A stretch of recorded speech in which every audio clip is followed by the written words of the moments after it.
apart. Conquer fears, won't let them reside. Heartbeats pound as we take the dive. Living now feels so alive.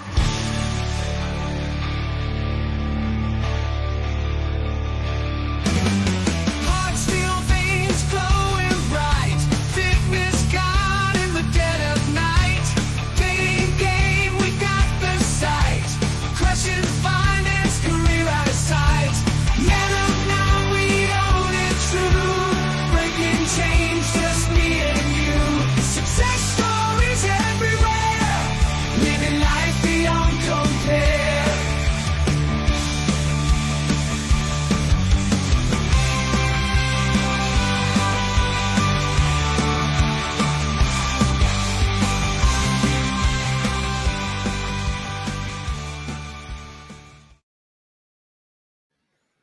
What is going on, everybody?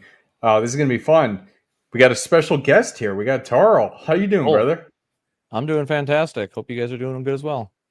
Absolutely, absolutely. This is a good topic, and I just have been thinking about it a lot recently. And when I think about a lot of the mistakes I've made in life, I think I watched like a movie the other day where like all the red flags were there in the relationship that the guy was having with the girl, and it made me think back to the relationship that I had with my BPD girl that got me arrested. And so it made me just think about it again. It's like every time that my gut has told me something is off, it's always right. Well, not always right, usually right. And Nobody's that's perfect. why I just we got to talk about it. I mean, it's something that a lot of guys ignore, and the issue is that we ignore it until catastrophe happens. So, also joined by Kevin. How you doing, brother? I'm doing good. I like this topic as well because as I've gotten older, I've really learned how to tune my intuition and really learn how to read people and read situations and now react to it accordingly. And it's something that as soon as you learn that better, because believe it or not, I mean, everybody has it. Everybody has an intuition. Everybody has a gut feeling. Unfortunately, as men, we tend to not pay attention to that, thinking we can change the outcome. But once you get past that, especially in relationships, it makes it better in the long run because you get out of relationships when you should, not when it's too late. And you don't have to look in the mirror and say, I knew that was going to happen. You learn to use your intuition and your gut feelings to your advantage.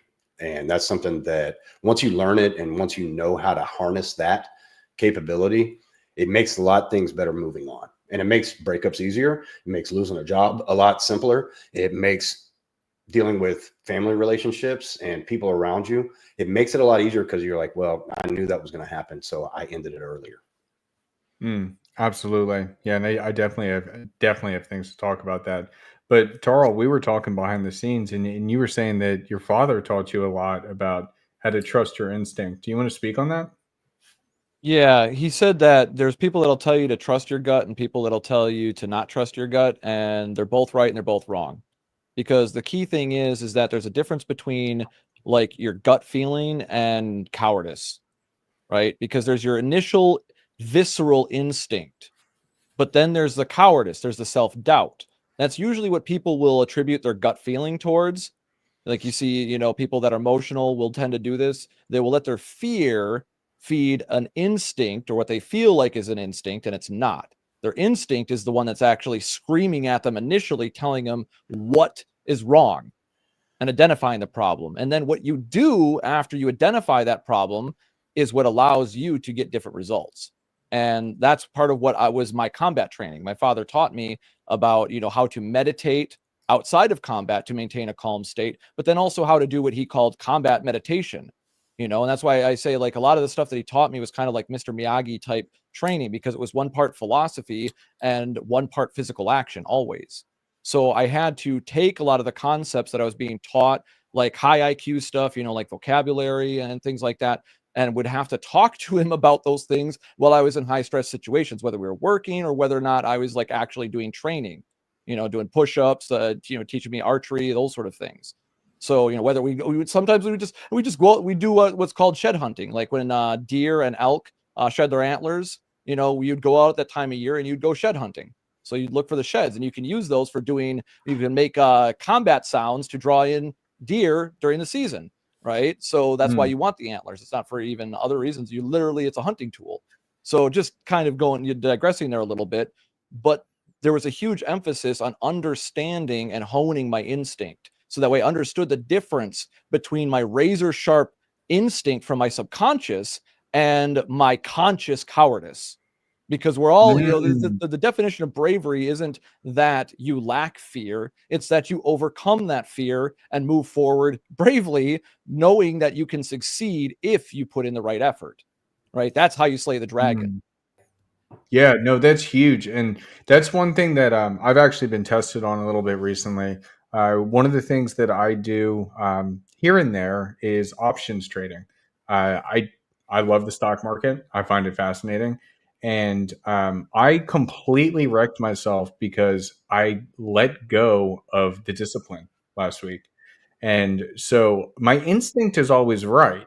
So knowing when to put your calls, put your puts, how to kind of guess the spread of what's going to happen. And Laurent would be great to talk about this. Um, and I just I just let it all go, and I completely screwed myself last week. And like, fortunately, like I just maintained the discipline because the razor sharp instinct is there. I just need to have the discipline. So like everything is fine, and like even just today, I like doubled my daily paycheck, and it's nice to have those moments. But even in those times, like what I noticed that I was doing wrong last week was when things were going south, I like completely threw away my game plan and then went against it. And then when you do that too quickly, all of a sudden you're just losing hundreds of dollars over and over on itself. So it's absolutely absurd. And so I think that's really great what you're saying about the instinct, and then cowardice is bowing out or doing something irrational instead of facing it head on.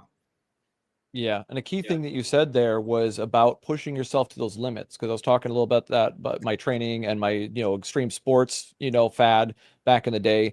It was all about testing those limits, because you don't know how you really will perform until you experience those moments. You can do all the training in the world and you can still freeze up like a deer in the headlights in that moment.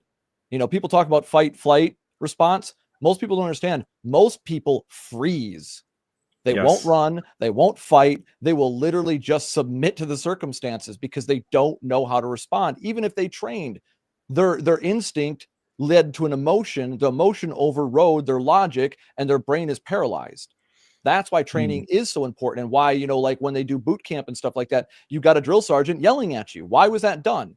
It's to fortify your brain against stress by taking you to that breaking point physically and mentally. Because when what you did there, you described a self-destructive behavior. Things got difficult and you almost buckled under the pressure. You got knocked to one knee. You had to get back up, brush yourself off, and go, fuck, I almost screwed that up. Mhm. Oh my god, dude. It was absolutely insane. Like last week, I lost I was down almost like 2 grand in a single day, which is like absurdity. And I took the moment, resettled, and then boom, I made it right back the same day just by like following the fundamentals, because I can let the fear get to me and I can continue to destroy, or I can just go back to what I'm actually doing there and understand how to handle it. So it's 100% right. Kevin, I want to come to you. I want to hear about a time where your gut was telling you something, you didn't listen to it, and then it kind of bit you in the ass. Well, the first one that really comes to my mind is with a relationship, and it's been a little while since then, but was with someone very attractive. Things started getting rocky, and I think the competitiveness in me and not liking to lose when things broke up, and there was a window to get that back. I knew in the back of my mind I really didn't want to get back with this person. But I think the competitiveness in me of wanting to win and wanting to basically make it happen again, I did. And days back into that relationship, I knew that it wasn't the right thing. I knew it wasn't the right thing in the beginning after we broke up the first time to get back together. However, when that slight window opened, even though I knew in the back of my mind I did not want that, I let other things kind of cloud my vision, maybe, fake boobs, pretty ass, that kind of stuff, cloud my gut and my intuition that I didn't want to get back with this person. However, I did. And obviously it didn't work out. But that's basically the most recent and biggest time that I can think of recently that I did not listen to my gut. Even though I knew it was there, I knew I was doing the wrong thing, I still took the ladder and got back in that relationship, and it still didn't work out, which was fine. But I think as men, we do that a lot as well, especially if you have a sunk cost fallacy with this person. You invest a lot of time, a lot of effort, a lot of money, and things go awry. However, you let that cloud your intuition that I'm not supposed to be with this person. But when there's that window opening back up that maybe you can make it happen, men, a lot of times we will try that. And then as soon as we get back into that comfort of the relationship, we look in the mirror and we say, damn, I wish I wouldn't have done that. And it hasn't just been that aspect one time for me. It's been several times. It never works out at the end, but I think for a lot of guys can relate to that of not listening to their gut, saying, okay, I need to move on. I need to go focus on me, do me, build myself up. But then when that comfortness of the relationship that you had at one time, you don't have it anymore. But when that comfort of that relationship is back in the picture, you divert the plans that you made and get back in the relationship, not listening to your gut. And I think I think a lot of men can relate to that. Oh man, I'm gonna jump in there on that because this is kind of the story of me and the VPD ex. God bless her soul, and God bless things didn't get worse. But even the first time we got together, I was friends with her boyfriend, and so he came to visit. We had a great time out at school. This is back in college. Great time out at school. And then the next day, she was bitching and moaning, complaining that he wasn't home. So she ended up driving all the way out there to Penn State.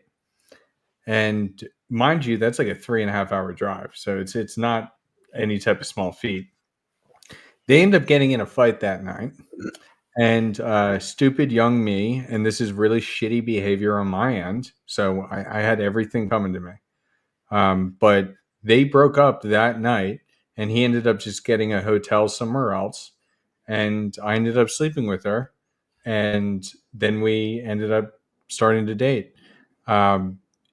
It all felt wrong, but it also, like, I don't know, it's when you're young and dumb, it's kind of fun, I guess. Like I don't know. There was something Strong, about it. Huds. Sorry to I interrupt, but know. biology is just too strong, man. That's the key thing. And when you're young and inexperienced, it's very hard to fight that need to reproduce. Yeah. That's true. That's true. And so then from there, we ended up dating, and this was right when I was graduating school as well. So I ended up getting 3 different job offers. One of them was going to be in Maryland, or Virginia, actually, but based out of Maryland. One of them was going to be working for Amazon, where I was going to get stock, which that stock would have gone crazy from that time until now. And then the third one was actually down in Atlanta, where I was going to do consulting. So I had these 3 great job offers, and I ended up choosing, and she kind of coerced me to choose, even though my gut was feeling wrong about it. Like, what I really wanted to do, which is what I do now, is essentially consulting. What I really wanted to do is I wanted to go to Atlanta. But she told me, if you go to Atlanta or if you work for Amazon, then we can't be together. And my gut told me everything there was wrong, but I didn't listen to my gut. So, okay, we do that. And the job is requiring like 80 hours a week of work. It's absolutely ridiculous. I'm doing like overnights. Dude, this is like how insane this girl is. So I would do overnights. I was working for a grocery store where we had to set up things overnight. And so depending on how long it would take, like it's really up to you as the store manager to take care of it. So I'd be there from like midnight until like 4 a.m. and then go home and like hand it off to the assistant store manager. And dude, she dead ass like drove to the store once because she thought I was cheating on her. Again, another red flag, not listening to it. Then, on top of all the problems that we're having, she wants to get a dog. I'm so tired from work that I'm just like, you know what? Whatever. It's okay, fine. If it's going to make you happy, it's going to keep you entertained. So we end up getting a dog, and my rule was, well, you have to take care of her. What do you think happened? I had to take care of the dog on top of everything else and all the work. Absolutely absurd. Everything just went haywire. I actually was involved in the Steve Scaley shooting that happened down in that DC, Virginia area. So then I was like dealing with a lot of PTSD, dealing with a lot of like dealing with the FBI and everything on the entire thing. And we ended up moving home, and I left that job. And then when I had moved home, I'm the only one working, and she's still pushing buttons, and my gut's telling me everything here is wrong. Everything here is wrong. I didn't listen to it. And then what do you know? It gets to a bullshit situation where I end up having the woman above us who's pregnant call the cops about a domestic disturbance because we're yelling at each other, and boom, I get arrested. Now, of course, everything got taken care of because I didn't do anything wrong, but it set me so far back in my life. And then I had to move in with my parents. It took me over a year before I actually got back to the same confidence level that I had prior to all of this. And so then I started dating another girl, and she was absolutely fantastic. Like I loved dating this girl. We dated for about a year, and then Little Miss BPD came back into my life out of nowhere. And I just remember getting that first Facebook Messenger message coming through, and like my heart sank. And I ended up taking the bait, and I ended up cheating on my girlfriend at the time with her. And I knew everything was bad. I could see it in her eyes. I could see it in behavior. Why would I think things would get better? I didn't follow my gut instinct, and I ended up wasting another year of my life doing this just because I'm not listening to myself. And it's really crazy how these things can happen, and how we just hurt ourselves because it's like every time we don't trust our gut and we fail, we want to come back and we want to say, you know what, as a man, I'm competitive. Like, no, I'm better than this. I can win this time. Sometimes your gut's just telling you this is not a winning game. Yeah, I can agree with that too. Coming back to the relationship thing, because that's one of the things I reference all the time on the dragon ship, right? Is the biggest lie that I believed about relationships that I knew was wrong, but I didn't listen to my gut. I didn't even listen to the examples that I'd been given about how 50-50 is bad for a relationship. Right. That's why I say now, like, when I talk to like women that are self-proclaimed feminists or whatever, even if they're not, they think that like, oh, well, that's, why can't it be 50-50? And it's like, because the man has to be the leader. If the woman has that responsibility, it's going to, can women lead? Yes, 1000%. The issue is, do they want to? No. So, and if you make them do that, and so, just like you see a lot of these strong, independent boss babes now are not happy where they're at because they're gaslit by society into doing that, and they're not happy with it. And that's why, because that needs to be the role. And so I believe that lie that was, 50-50. Yeah, include her on every decision.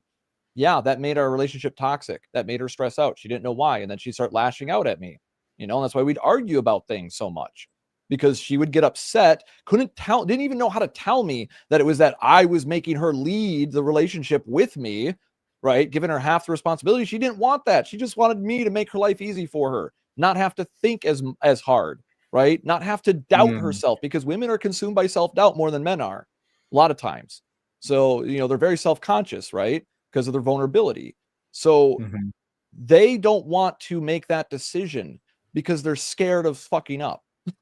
So Yeah. they need you. That's why it's always the man's fault, because that's their safety net, so that way they don't lose their mind.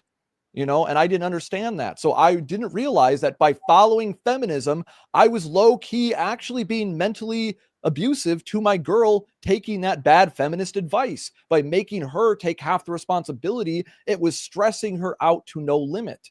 And that's one of those things I saw over and over again. It wasn't working, but I didn't listen to her properly. And I didn't trust my instinct screaming at me the whole time, saying, this isn't right. This is actually harming everybody involved, but I ignored Mm. it because I thought the opposite was the right thing to do. And I believed it for too long, but fortunately for me, I was able to see the ground and pull the fuck up. Mhm. Yeah. Oh my God, dude. Did you see? I don't know if you saw this. The dude, Andrew Wilson is on an absolute tear right now on Piers Morgan. These things are Yeah, so funny. I've been seeing a few clips. Yeah. It is so funny because because like even just the one from the other day, I don't know if it was yesterday, 2 days ago, but it was the entire panel of women, and like the one girl who claims she's 23 but she looks 45, uh, is like, I'm a boss babe, I'm a boss babe, and it's just like, what are we talking about? Like, Andrew Wilson is happily married, he's a good marriage, he makes good money, and he's rational. The only criticism I have for Andrew is that he isn't my favorite debater just because he knows how to work it in a circle to always win. Yeah. Where I don't think it's always ethically right, but it is very entertaining. And it's the same type of thing where when you feed into what is not truth, like when we talk about like why did so here's where I kind of have a little weirdness with it when it comes like the trans stuff. So my girl, actually, her cousin is trans, and I refer to him as a him, even though it's a her, and it's because that is appropriate for who he is. Okay, Yeah. you don't get that a lot, but when you do, like, it's out of respect, and like I've slapped hands with him many times. Totally awesome dude, but we're pushing a narrative in a certain way that a lot of people felt wrong about, but then didn't necessarily say anything about it. That's again the following your gut. And so then we get to the point where we're having, the increased rates of suicide and things like that. Well, sorry, YouTube. Increased rates of self deletion on all this type of stuff, and the mental health crisis, and we're converting kids before they're even able to make that decision. With this guy, he made the transition later in life. It was, I think, 17, 18, and it was like discussed over years, and it fits, Yeah. it works. And so with the whole thing, like everybody's gut is telling them one thing, but then they're too scared to say anything because they'll be attacked. And that's just another prime example of it. And then you got Trump coming into office, and then what's the one of the first things he does is like, nope, it's just biological gender. I think that's swinging a little too far to the other side, but like, what do you do at this point? Well, no, But I think that's That's just in the literal sense of what he's doing, like the men competing in women's sports, right, and the whole I can change whatever I want to, no matter what age. I think it's just a biological thing that you're only gonna refer to someone as a biological male or a biological female. I don't think that he's taken in the outliers, like you say your girlfriend's cousin, I think it was. yep. Now Mhm. clarify that. That's a trans male or a trans female. I don't even fucking know the difference. It was Well, a trans male is a he was a female. girl. He was a girl that became a guy. Yes. Okay, yeah, and exactly, Mhm. and at that point in your close circle, yeah, I don't see anything wrong with that. About, okay, you're a cousin of my girl.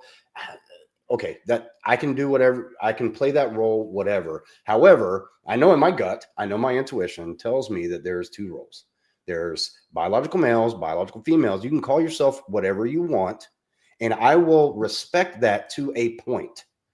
However, I will not respect that when it comes to Leah Thompson, a dude that was ranked 250th his sophomore year of swimming, and then now he's become a female and he's competing against women. That's where I draw the line. Now, if your girlfriend's cousin is doing the same thing, that's where I have a problem. However, if you say, okay, I'm basically a gay female that I want to be the man in a relationship, so I'm going to start dressing like a man, that whatever, that's fine. You get one life on this earth, live it however the fuck you want to. I don't care. It's not affecting me. However, if it comes to where it's benefiting you in the way of competing against other males to gain an advantage, which you don't see that very often. You don't see a lot of trans men, females saying they're men, wanting to get into the men's bathroom. You don't see them wanting to compete against other men. You don't see that. It's always one-sided. Okay. It's always trans females, the chicks with dicks, and I will go ahead and say it, are wanting to compete on the other side. So that's where I draw the line as far as saying that's where it's right and that's where it's wrong. Okay. But if you want to live your life as a man, fine. Live your life as a man if you have a vagina. If you want to live your life as a woman while having a penis, that's fine. Live your life. However, don't use it to your advantage. That's where I draw the line. And I know we've got off topic on that, but I just wanted to give my spiel on that. I don't care. No. I'm not going to judge. But when it comes to trying to stand up for rights, and then I'm supposed to call you a woman when you got a penis and testicles between your legs, that's where I draw the line. And that's what I'm saying with the whole thing. Like, I think back to when we went on vacation one time to like one of our favorite shore towns. It was the end of the night, and for some reason the guy's bathroom was like completely packed, line out the door, but the girls wasn't. And I just walked in the girls' room with my girl, and I was just like, I identify as a woman. I identify as a woman. And then I just used the bathroom and left. And it's ridiculous to me. This is the whole point of why I'm bringing it up, is because we wait to the point. Then this is what I'm talking about with your gut. We wait until it's too late.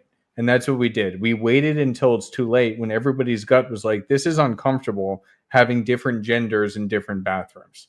We waited until the very end. It's just a large macro scale of what we're talking about outside of our personal lives. Yeah. Well, and see, that's I'll actually delve into, I guess, an anecdotal story, because how I first learned about the issues in the trans movement were from within the trans movement back in about 08, because I was attending a fighting class, learning BJJ and other MMA stuff with other guys that were training for UFC, and there was a trans woman there, Tess, and she, born as a man, transitioned to a woman, had been lied to, told that, oh yeah, the hormone stuff is reversible and all that, you can have kids. He had, a wife, a lesbian wife that was with him, as a her, and, using the terms try to get, as it was explained to me, and they wanted to have kids, biological kids. He was told that was possible, as he could go back to being a he from being a she, and that it would be all fine. Turns out he was chemically castrated as a man, was a full-on woman basically at that point, because couldn't have kids anymore. And they actually tried to tell other people in the community. And the reason why this person was in the community that I was with, why they were learning how to fight, was literally to defend themselves from other trans people that were literally stalking them, hunting them. We were even told that if anybody comes banging on the windows or something like that when we're doing this stuff, that we know why, and we're going to be getting armed if that ever happens, because these people are trying to kill this person. So we were literally, this was like in the BDSM community, we were literally protecting this trans person from other trans people, because they had tried to warn other trans people about the chemical castration, right? And so she was the one that also warned me about what was going to happen with the public schools and how they were going to start doing this to children. So like I said, back in 08, I had a trans friend of mine warn me about all this bullshit that's going on now. And I'm saying it here publicly now. If anybody, gives a shit, like, it doesn't matter, right? You can call me whatever you want. But the thing is, I actually listen to trans people, just like I listen to my black friends, my white friends, my Spanish friends. I listen to the people around me. I actually understand their struggles. And the thing is that when I grew up in the 90s, being a progressive leftist, I was told that, yeah, sometimes people are born in the wrong body, but they're still born in that body. And that seems to be where they've lost the plot now, where they want to try and act like blackface makes you black. No, it doesn't. Just because you put makeup on doesn't make you something biologically you're not. You still have that advantage. That is the unfortunate reality. You are in the wrong body. You know, I have a family member as well that told me when they were young, they felt like they were born in the wrong body, but they didn't transition until they were an adult. Okay. So once again, because sometimes the girl is just a tomboy, right? She just likes certain things at a certain point, but then once the hormones start going, then she falls into that role. And the same thing with boys. Yeah. And it's because your body isn't primed with the correct hormone that you were born with yet for you to really come into who you Yet. are. So there's a That's the moment key of word. self-doubt. I think a good That's way the to key word. tie what we're talking about into the subject of your gut feeling is, you know, outside influences, you know, want to convince you that you were born in the wrong body. Now, I can understand, okay, gay and lesbianism, I understand that. But if you're a gay female, a lesbian, doesn't mean you were born in the wrong body. You're just attracted to other females. So, but now in I would say that their gut intuition tells them, yes, I'm still a female. But since I like other females, I need to live a masculine life. I need to portray I'm a man. And I think society played a big role in that, especially in the last decade or so, when trans has become such a big issue. And I would say the same for, you know, trans females as well. They're just gay men. And as a gay man being attracted to other men, they think that, okay, I'm supposed to be feminine. I'm supposed to act like a female, when their gut is probably telling them that, no, I'm not a female. I am a male. I'm just attracted to other males. However, I'm not going to pick a side, but society has told a lot of gay and lesbian people that it's okay to, okay, well, if you like other men, then you must be a female. So you can wear dresses, get breast implants, even have your biological organs removed and switch to something else. The unfortunate truth to that is the suicide rate in the trans community is extremely high, because they're probably not listening to their gut and knowing that, okay, I'm just gay or lesbian, but now I have to take it to the extreme and do something different. I don't think it has a lot to do with the way society portrays them and maybe the hate they get. I'm sure they get a lot of it. I understand that. However, I think it's replacing hormones, cutting off genitalia, converting to a life that you weren't meant to live, not going with your gut, and just staying who you are, but liking who you like is the reason why that is. And, you know, we started a little bit different with how a man has intuition, but I think this is it's a really good point that the way society feeds into that now, and there is a big group of acceptance that's supposed to lay it on everyone else that you're supposed to encourage this, you're supposed to accept this, you're supposed to embrace this. And then you see how it happens with the mental health decline in that community and the suicide rate in that community. It's far higher than even the military, which averages 22 a day. So that should tell you something about where society is pushing the boundaries of how we're supposed to accept things. Yeah. No, that's a The great issue point. I is- mean, when you go ahead, Tarl. I was going to say the fundamental issue is that the way that they talk to these trans people about them being born in the wrong body now, they try to tell them a lie that they can get a new body. But the thing is like I said, they're just basically giving them a mask, and that's why they're never going to be happier in that situation. The lie that they used to tell Twitter, trust and safety and stuff like that, before the statistics are, the new study just came out with hundreds over, 100,000 trans people. So it's not a small sample size anymore, because that was the big excuse before that they'd give, is that, oh, it's just a small sample size, this doesn't prove anything. Well, they actually have a large sample size now, and it shows that, yes, basically not helping people come to terms with their mental circumstances and physical circumstances is actually causing more harm than they are alleging to prevent. And it's all a sham, just like, you know, my friend was lied to about the chemicals castrating them. Okay, so like I said, there's two sides of this. Like, and if so, you know, and for if it, just in case, so there's anybody out there that wants to criticize me for talking about, you know, trans stuff without, you know, a trans person being here. Well, if you want to talk to my friend Lauren Jones, who built my website, is legally a trans woman from the UK and is a fucking genius, but acknowledges that he is a man that likes men, like Kevin said. If you want to talk shit to me about it, no. I have permission to talk on this. And if you want to take it up with Lauren Jones, feel free to join my Discord. Lauren would be happy to discuss trans issues with you.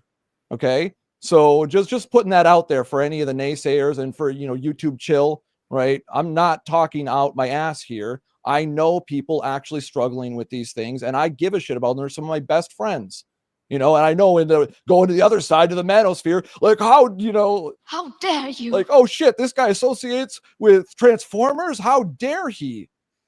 Once again, I don't give a shit about who you are, what you are, where you come from. I give a shit about the merit of the person, male or female. Yep. Doesn't matter any of that other context to me. I give a shit about truth. I give a shit about getting shit done. This is what, going back, taking this all the way back to the topic, this is what sharpens my instinct. This is what removes the fear, the doubt, and the cowardice in my own mind, is because I am fortified by truth based in reality. You can put it away as, oh, that's just anecdotal. But for me, it's still the reality, and it matches the shared experience as well in reality. So by aligning myself with that, that's why I have my over arrogant confidence that some people call out quite often, you know. But at the end of the day, the reason why I've gained that is because I've learned to distinguish between bullshitters and people that actually have good intent, that actually, like Elon Musk made a post about this. He cares about doing good rather than the perception of doing good. And what they've been doing to the trans community is they're caring more about the perception of doing good rather than helping them. And that's what infuriates me and my trans friends. God bless, dude. God bless. I'm 100% with you. And that's what it comes down to. Like, honestly, like when you think of why does your gut instinct not want to make you jump out of a plane and go skydiving? Because it's scary, and you know you're not supposed to do that. We are not flying animals. It's the same type of thing, and instead the pressure is there instead of the support of truth. Let's transition this. I want to talk about. We can talk like work, we could talk business, anything like that. But I want to share a story. I think, Carl, you remember my first big business partner way back in the day. We're talking back to First Class, the original men's group, and dude, it was crazy. Like we were building up things so big, and it was awesome. We were getting so many cool guests. We were continuing to grow the group. In the very beginning of this show, the intro video, that's all filmed in Miami when we did our first meetup. And that group, we did Miami, we did Vegas, we did New Orleans, we did Atlantic City. We did so many fun guys trips. It was awesome. And I'll never forget, like, the one time that he kind of fucked up and he got attacked. He got attacked heavy by somebody who's much larger in the space. And dude, I was up at 3:30 in the fucking morning in my bathroom, just on the phone with him as he's in tears, like crying about all this stuff. And I'm there to support him because I care about him. And it's like, and dude, there was that. And then, dude, I had to deal with, this was fucking ridiculous. I did deal with a rape case with him. Like, I don't know why. I'm just too nice to people. That's been my problem. I'm too nice to people. I let them walk me into these situations where I'm trying to mediate, and I'm like, holy crap, I don't want to be involved with this, but I don't know how else to handle it. And the dude just he acted like nothing I ever did for him ever existed. And it was after the time that he was in tears about that, and then completely like the next day was as if nothing ever occurred. That was like a huge red flag to me, where my gut was telling me, you know what, this is not, I don't think this is somebody I really want to associate with. And then what do you know? You got like a month and a half, 2 months later, then you've got the rape accusation. And I'm like, now I really don't want to be involved with this person. It was at that point that we did cut ties, because I'm not doing that. I'm not doing that. I can defend you, but at a certain level, I don't think I can anymore, because this is just too much. But it was as if everything that I ever did for him was just forgotten. And so when your gut is telling you that, whether it be in these personal relationships that you have with people or these business relationships, when you are seeing those red flags, that's when you need to leave. Same thing, not like that, not all those types of stories, but same thing happened to me with like my last job. My boss had left, and he essentially warned me that everything is going to get bad and I'm no longer there to protect you from it.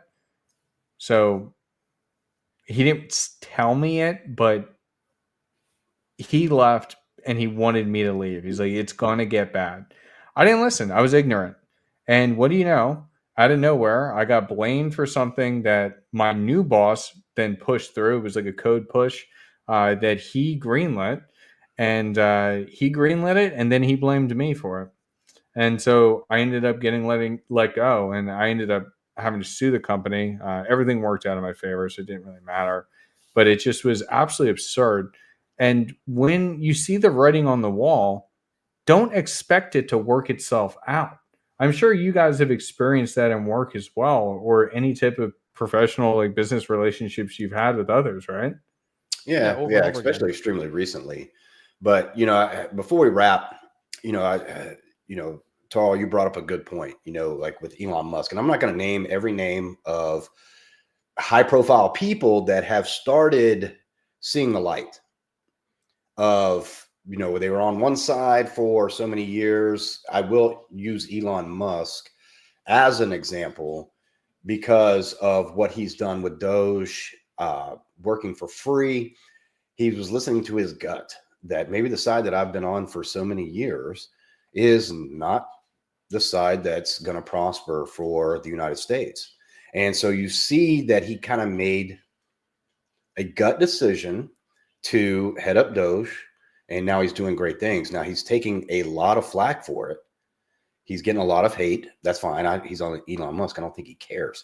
But you've noticed it with other people that maybe were middle of the road, far left, that are now listening to their gut and not afraid to use their platform to show it no matter what happens to their image, to their fans, whatever. And that is a prime example of listening to your gut, of knowing what's right deep down, not letting outside influences cloud your vision, cloud your message. And the two that is popping in my head right now, you know what? I'm going to go ahead and name them: Joe Rogan and Bill Maher. Bill Maher is very intelligent. He's extremely smart. He's got a great head on his shoulders. He knows a lot about politics, and he has always been extremely far left, very far left, and has tried his best up until now to stay that way. However, Kid Rock arranged the meeting for them to have dinner in the White House. Have you seen how Bill Maher is reacting to that? Yep. He is listening to his gut. He is not coming out and saying, maybe I was wrong, because I don't think he was. Bill Maher, he's a very talented guy. But Joe Rogan did the same thing. He wasn't really far left. He was middle of the road. I respect Joe Rogan for the way he is free-spirited and open-minded about everything. But he sees the writing on the wall. He sees what's going on, and he's not afraid to go with his gut of what he feels is right about anything. And that is why I will always look up to Joe Rogan, because of the way he does not cater to, he doesn't give a fuck if you're his fan. He doesn't give a shit if you watch his podcast. We still do. But that's what makes him such a gem at what he does, because he takes in the information, analyzes the facts, goes with his gut, and goes with what he thinks right. And you are seeing that a lot now of people that were on a side, had a message they thought, and now are able to look themselves in the mirror, look themselves in the camera and say, you know what, maybe I was wrong. And they're listening to their intuition, they're listening to their gut, and they're taking it to the next level instead of just being a sheep in the herd. And that's what I implore, especially guys in the men of now. We're not sheep in the herd, man. We are men of now. We live in the now, and we prosper in the now.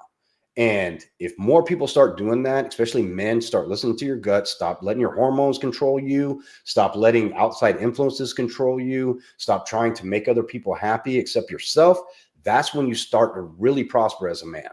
And the faster you can do that, the better off you'll be. Don't be 46 like me and then start fucking realizing. Oh, beautifully said. I love that. That's so true. Yeah. He, like, Joe Rogan is the definition of authenticity and following your gut. Yeah, and speaking of writing on the wall, you know, it's like people, you know, when I started leaning away from the left and going more right, what people, you know, or as the left started leaning more away from me is actually what happened, because I wasn't right wing, the just left shifted and I ended up with the quote right wing. But the fuck, my brain farted, my bad. Where was I at? I just had some PTSD flashbacks about. No, you're good. You're good. You're talking about how you moved away from Yeah. like the left and how you kind of like started to turn your mindset when you started to look at it a little bit differently. When I put it to people now, I'm like, well, first of all, Trump and Elon Musk are doing what Obama and Biden said they were going to do. And right now we're seeing that, like you said, that shift of people taking accountability and not letting people gaslight them anymore. When you talk about looking at the writing on the wall, if you like, the left says it all the time. I was taught this, like, if you want to know who the bad guys are, who's fucking tagging swastikas? Who's at, you're not just seeing the writing on the wall, but who's putting the writing on the wall? Paying attention to the details. Who's putting the swastikas on things? Who's tagging things with fascist stuff? You know, well, again, I don't know, man. I don't know, because when I look back to the presidential election, Kamala had Megan the Stallion twerking her ass off, and I didn't see Megan the Stallion twerking her ass off at any Trump things. And I have to say, if you watched Coachella this weekend, there was no more twerking and less singing than there was during Megan the Stallion's set. So I don't know, man. They might have something there. Yeah, they might. But, you know, that's the key thing, is pay attention to those details, right? Because if somebody distracts you, be like, oh yeah, look, that guy's a fascist. Look at all those swastikas. And then you find out, oh, you're the one that put all the swastikas on him. And this guy's actually doing what Obama said that he was going to do, what he told Biden to do with that organization. And now Elon Musk is doing it. So people wonder, you know, now I couldn't really tell people before because there wasn't a really clear-cut example, and we're just going to constantly goalpost shift. But now I'm just like, there's the example. I voted for Obama twice so that way I could get that. All right. I don't know how I feel about that, Charles. I think I got to take you out for that. No, I'm just goofing with you. Go on, dude. Like I said, full-on progressive leftist. Like, and this is something I don't think really a lot of people understand when I say that so lightly, is that, like, I really believed a lot of these socialist ideas. I almost fell victim to the communist brainwashing. You know, it's, and that I talk about, that Yuri Bezmenov warned us about in the 80s, and that we're seeing the fruits of those labors right now. You know, where we're, you know, people are saying America bad. Why are you saying America's bad? Oh, because we've done bad things, but you're ignoring all the good things that America's done, not only for us, but for the world. You know, the fact that we're viewed as America's like the world's piggy bank. Because once again, I'm in the trenches. I go talk to random people through Discords and stuff like that. I socialize with people from around the world through the power of the internet.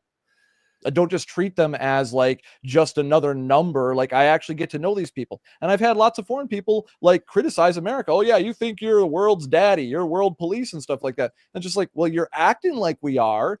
You're telling us that our politics don't affect the world, but all you're talking about is how Trump's fucking up the world and shit like that now. Like, kind of interesting. You're saying that we don't have the influence, but we do have the influence. And that everybody's looking to us to lead the way. And as soon as we start making changes, other motherfuckers follow. Why? Because the leader's just a motherfucker out in front actually doing the things that everybody wants them to do. And it's not pretty and it's not easy. But the thing is, if you trust your feelings, your cowardice, and think that's your instinct, that's where you're going to get fucked up. Your instinct is going to tell you what you actually need to do to succeed and what the truth is. And you got to learn to tell the difference, because there is a difference. And that's one of the things that I am happy to say that I came to terms with, where I was ignoring those instincts, the facts about the situation, and letting myself believe a lie. So I just, like I tell guys all the time, stop lying to yourself and you'll be just fine. As long as you can stop lying to yourself, know who the fuck you are and what the world experience, the real world, you'll do just fine. It's hard, but you can do it. Yeah, well, it is hard to finally get in tune with yourself and start listening to your gut. But it's funny you say that, Tarl, because I was in Ireland back in August, and when I go on vacation, I'm not a travel. I don't do the sightseeing and anything like that. I just live in Center City for a week, and I go to the local places. And I didn't meet a single person, especially older gentlemen in Dublin, Ireland, that weren't all about what could happen in the election and if Trump got back president, and they were all for it. But if you're someone that just listens to other people, yeah, you would think the whole world hates us. But when you talk to real people in real situations, doing real things in life, they were all about logic. They were all about getting things back on track, not the fancy stuff that you see on the news, the oversensibilization of everything, everything's a problem. And I was extremely not just surprised, but I was also glad to see that. And it's other people that listen to their instinct. They listen to their gut. And if you're a young man, I get it that you don't really have that under wraps yet, but listening to yourself and listening to your own way of thinking and your own values and your own intuition is always going to be, I shouldn't say always, but will most likely always be the right way that you need to live your life. And if you need help with that, man, check us out at the Minimum Now. Like, comment, subscribe on this page. We do a lot of topics. We're just getting started here, but we've got a great group of guys that they level up every month, and we're doing great. And we all help each other, which is great. And sometimes getting your gut instinct to align with your core values is tough, especially if you're going to do it on your own. But when you've got a team behind you and you've got a good group of guys that only want to see people win, that only helps you in the long run by going with your gut and listening to your intuition and living a better life. Yep. Yeah, I have to say, people that go ahead, in those moments, if you are making a mistake and you're not trusting your gut, they're usually going to be there to tell you. And then in that moment, then it's up to you to remember to listen to those people that have earned that trust, right? Don't just give trust freely. Make people earn that trust. But once they've earned it, you have to trust them in those moments. Because like we said before, you don't know how you're going to really react until you actually get in that, say life or death moment, that moment where push comes to shove. And that's, if you lose that perspective, because the thing is make sure we talked about this on the Dragon Ship about the Dunning-Kruger effect, because there's two ends of the spectrum that are confident. There's the very bottom, and then there's the very top. But then there's all the people in the middle that are usually not very confident in what they're talking about, right? And rightfully so, because they know enough. But the thing is, which one are you?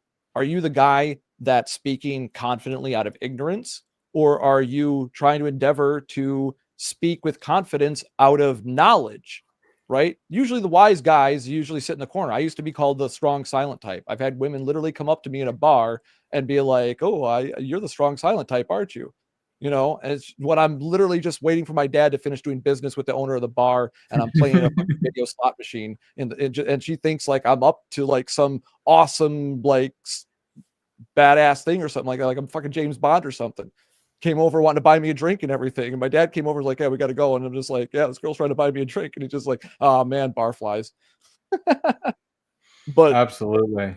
No, it's a good, I try to point. speak out of informed confidence rather than confident ignorance. And there is a difference. So that's why the key thing to honing your instinct, going off of what Kevin was saying, I say, is getting yourself through that valley where you start to lose confidence and then regain that confidence because you know more about it. And that's how you acquire a new skill, a new mindset, is by crossing that valley of uncertainty and coming out on the other side with real confidence rather than ignorant confidence. Well said. All right, I got one last thought here, and then we're gonna do a round table and a wrap. So, kind of what you guys are talking about here, I think is very important. It's something that I went through in my own life. And you initially start. The first step is to follow the instinct. Okay, by following your instinct, you are going to fail. You're going to find the limits of where that instinct maybe is a little too much. But you're also going to see a lot of success come out of it.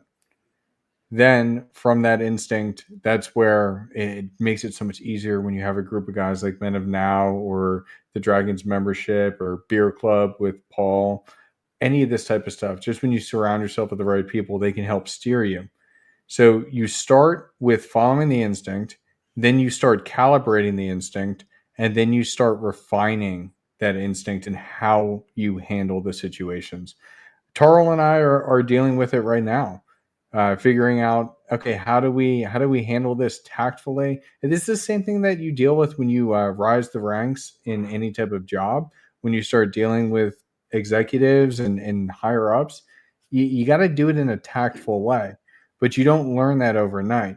And the only way you get even on that path is starting by following the instinct, because the instinct is there, the gut is there for a reason.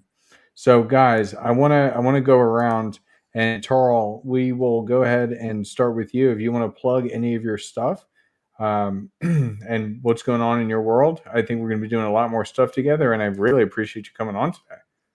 Yeah, thank you for having me. Yeah, I'll probably be collaborating with Men of Now a lot more in the future. We're talking about more of that as we transition from doing the dragon ship. Big changes have come down because Thor's condition is not getting better. It's gotten worse, in fact, for anybody that knows about that. So some big decisions had to be made, and that's what, HUD's is alluding to, where we're just having to adapt to the situation. So the dragon ship is ending, and we'll be doing the final episode to announce the details on that on Saturday.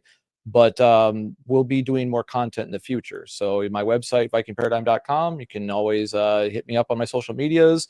And yeah, that's where you can find me. Otherwise, I'll see you guys around. I'll be here. Good stuff, dude. I'm excited for the future of everything that's going to happen. Very sad to see what's going on. But again, what is your motto, Tarl? Learn plus adapt equals win. Yes, I think that's what it is. Love it. And I ask guys all the time, do you want to be right or do you want to win? There you go. Love it. All right, Kevin. Final thoughts? Final thoughts. This is, we went definitely around the horn on trusting your gut. Like I said in the beginning, I think every man has an intuition. Every man has a gut feeling about certain things, and don't be afraid of that. Embrace that, but learn how to harness it as well. Find a trusted friend, trusted family member, even if it's your father, and you start getting gut feelings about stuff that you might second guess. Don't be afraid to talk to them about it. Don't be afraid to open up, especially to trusted friends or family members, about your gut feelings. And you'll probably find that they have the same intuition, the same gut feelings, and learn how to use it to your advantage. We talked about in the beginning, cowardness. Yeah, your gut feeling might be to run because there might be a confrontation. Your gut feeling might be to get yourself out of the situation because there might be an altercation. Don't worry. That's not what I mean by this. What I mean when listening to your gut is when you go into a situation, whether it be a relationship, business deal, friendship, anything, just be aware that your gut and your intuition is there, and listen to it. And don't be afraid to make a hard decision based on your gut or your intuition. And once you learn how to do that, only things will only get better for you in life. And then you'll only gain more confidence in yourself and in your decision-making skills based on your gut and your intuition. Well said. Well said. So, guys, obviously, as Charles alluding to, lots of things are changing. I'm very excited with certain things right now. Not about the situation, obviously. This sucks, but we're doing our best with it, and I'm still excited for Men of Now here. This is going to be really cool. I mean, when you take a step back and everything we talked about, trusting your gut, and instead of letting people, instead of you challenging your gut, and instead of letting other people challenge your gut is usually right. And we've covered it in like personal relationships, in social, I guess the social atmosphere, talking about work relationships, business partnerships, like all this type of stuff. It's your gut exists for a reason. You feel a certain way because you know something's off. Whether it means that there's something big that's off or something small that's off, there's still something off. There's a reason why there's a misalignment between what you're seeing in front of you, what you're experiencing, and how you're internally feeling. There is always a reason. Again, could be small, could be big, but it is worth paying attention to. And when that instinct is coming out, it's important that you take action appropriately. Sometimes you may not know how to take that action exactly how you should, but that's what men's groups and having good quality friends around helps you do. They make sure that when you are raw with them, that boom, they can help steer you in that right direction. So, guys, I want to leave you with this, that if you are looking for a group like that, reach out to me on Instagram for right now. We're going to be relaunching the website come, I believe, next week, which means enrollment's going to open again, and we would love to have some more guys come in. We scale as what makes sense. When I look at some of the guys, I mean, God, Kevin, like when I look at some of the guys, like when they first started until where they are today, it is like you don't even recognize them. And so I'm just like so excited to help other guys level up in that same way and become the men that they want to be, because we are men of now. We are living in the now. Let's be the best we can be in the now, and let's be the best for the future. And so, guys, I want to leave you with what we close out the Dragon Ship with, because it may be one of the last times we do. And I spent a lot of time on this one, but it, I don't know, it has a special place in my heart. But until next time, guys, see ya.